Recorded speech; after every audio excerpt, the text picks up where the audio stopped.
In the name of God, who creates us, redeems us, and sustains us. Amen.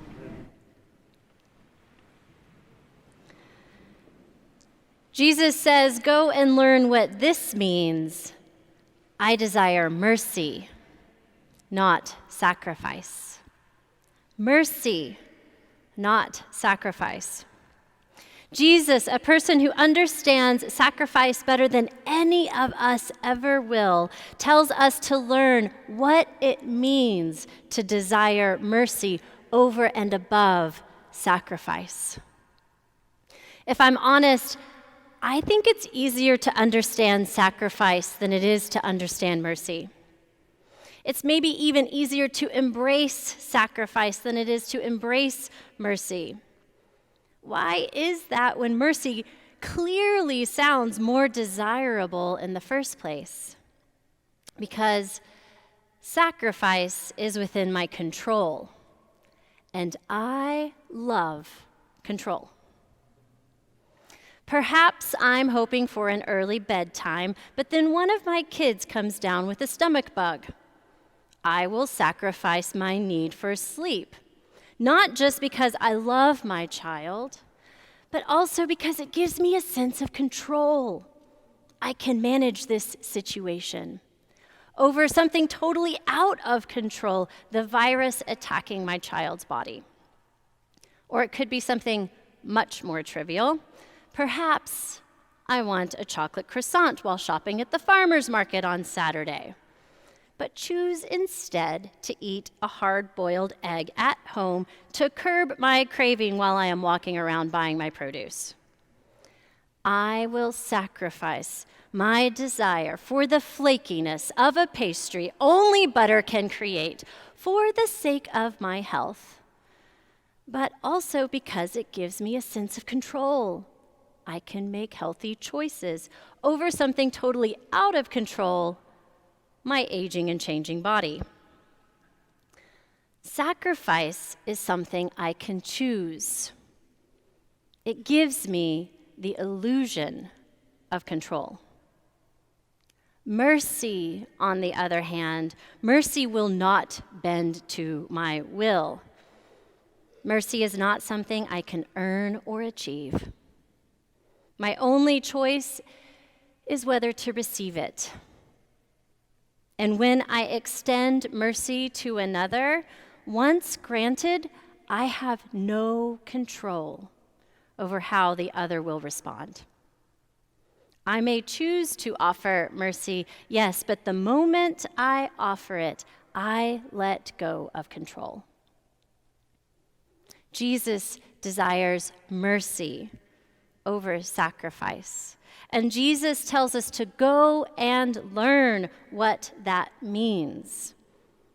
It's as if Jesus knows that mercy takes time to comprehend and embrace and extend. It takes time and practice. It is the spiritual practice of letting go of control. Some of you know that the Living Faith Sunday School class has taken up the spiritual practices of the 12 steps these past 2 months. We started the class with a plan to cover 2 steps each week. But we found that the conversation was so rich and the learning was so meaningful that we had to slow it down to 1 step at a time. Our class covers step 10 today, which says, we continued to take personal inventory, and when we were wrong, promptly admitted it. In other words, we practice asking for and receiving mercy again and again and again. You see, when Jesus says, I desire mercy, not sacrifice, I take this to mean that mercy is what Jesus wants from us. Does Jesus want mercy for us? Of course. I can't even count the number of times God is described as merciful in the Bible. But Jesus also wants us to learn how to be merciful. If we are to love one another as Christ loves us, then we have to have mercy for one another as Christ has mercy on us. Another way of translating the word mercy is compassion. We have to show compassion for one another as Christ shows compassion to us. Mercy and compassion take practice. And I think the practice of giving mercy and compassion begins with the practice of receiving mercy and compassion. I think we cannot give what we cannot receive. And that is the beauty of step 10. That is the beauty of paying attention to our mistakes and admitting when we get it wrong. It is a daily exercise of receiving mercy so that we might share that same mercy with others and point to Christ's presence among us. It's impossible to receive mercy if we cannot admit our need for it. And it's impossible to grant mercy if we have not allowed ourselves to be transformed by the receiving of it. I love Ted Lasso. And I don't even really like to watch TV, but I really like Ted Lasso. And when my mom and my best friend insisted that I watch it, I heeded their advice.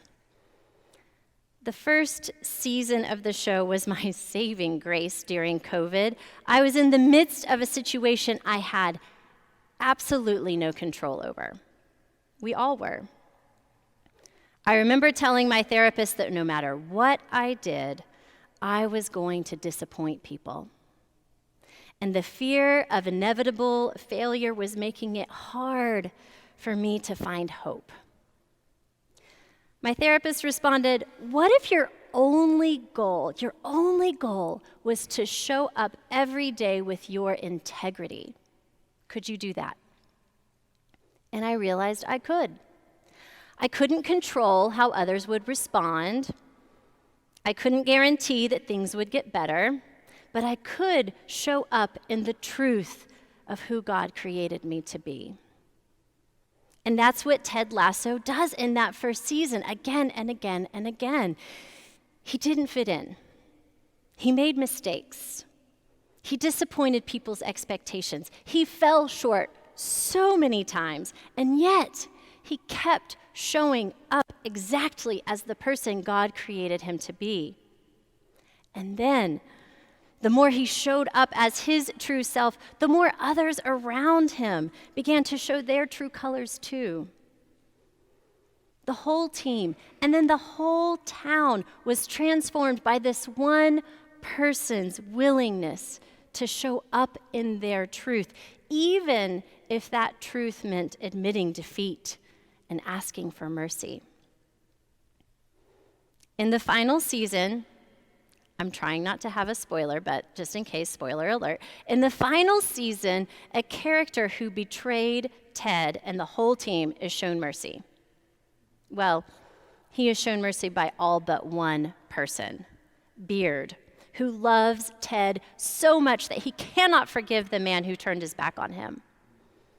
That is, until Ted says something like, "Aren't you glad none of us is defined by our worst mistake? Aren't you glad that none of us is defined by our worst moment?" That line reminds Beard of his worst mistake, one that landed him in prison. And it reminds Beard of how Ted had mercy on him when he was at his worst. Because Beard had received mercy, he is finally able to grant it. We can't control mercy. We can't earn it. We can't achieve it. We can only receive it or give it away. Jesus desires mercy from us, and this will take some practice.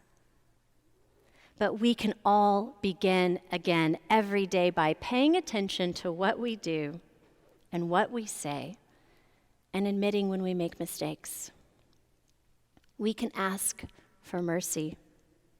And the more we practice this, the more mercy and compassion we will have to share with others. The more mercy and compassion we'll even grant to ourselves.